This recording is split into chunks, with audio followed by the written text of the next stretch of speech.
So magandang araw mga boss. Panibagong araw, panibagong vlog na naman tayo. Kaya ito naghuli tayo ng kuha na naman tayo ng pangulam. So ang huli natin ay yan mga banak. Marami tayong huling banak, malalaki oh.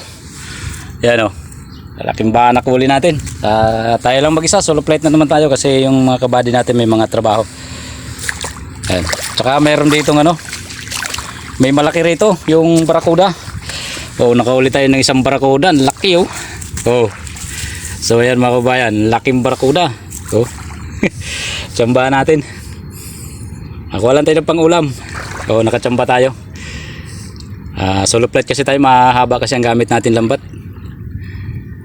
100 to, tapos 100 ang taas at saka 200 meters yung haba niya. Yan oh, laking barakuda huli natin. So ayan mga kabayan.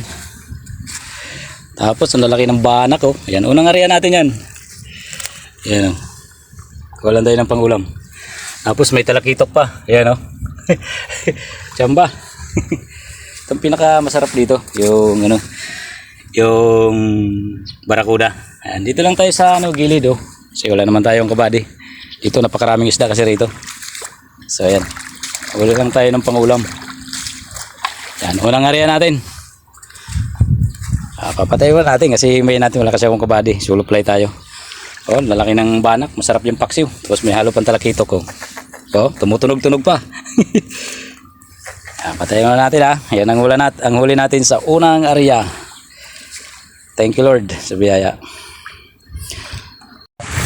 So ito mga kababayan, pangalawang area natin. Yan, napakarami nating huli. Kung napapansin nyo sa ating lambat oh. Kahit na solo fly tayo, yan, di tayo pinanghihinaan ng loob. Oh, dami oh. Yan ang pangalawang area natin.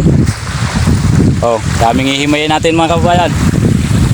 Yan, sa mga ating followers at sa ating mga subscribers, shoutout ko na lang kayo lahat. Maraming salamat sa inyong support. Yan. Oh, tirik na tirik yung araw. Napapansin nyo. Yan oh. Solo flight lang tayo dito. Yan oh, dito tayo naglambat sa gilid lang. Pero huwag lang tayo panghihinaan ng loob kahit na tayo mag-isa. Sabi nga, kapag ikaw pumunta sa laban, laging buwang loob. Kasi alam mo naman ang dagat. At huwag natin kakalimutan lagi yung manalangin kay Lord. Kasi yan lagi ang gabay natin at kasama. Pag tayo ay laging nag-isa, o kahit saan tayo pumunta, lagi natin kasama yan. Yan, pinapakita ko lang sa inyo ang ating uli. Dami talaga oh. Oh, sariwan-sariwa yan. Gumagalaw talaga. Oh. Dami oh. Timpuan na naman natin. Ito pinakamasarap na kilawin. Yan. Yan sa aking pinsan dyan, nasyunad. Yo, kung nandito ka ngayon, dami natin huli. Yan lang, sabi mo may pupuntahan ka eh. Yan. Dami nating huli. Ating mga kababayan dyan. Sulit na to kahit hindi na tayo mag-area kasi yung huli natin kanina medyo pumuro magagandang klase rin. Yan oh, yung unang area natin. Halos na sa mga 3 kilo. Pero ito grabe to, mahirapan tayo mag-ipay talaga dito kasi wala tayong kasama. So puro nga may trabaho, may papagod, gulog. So dami, sulit.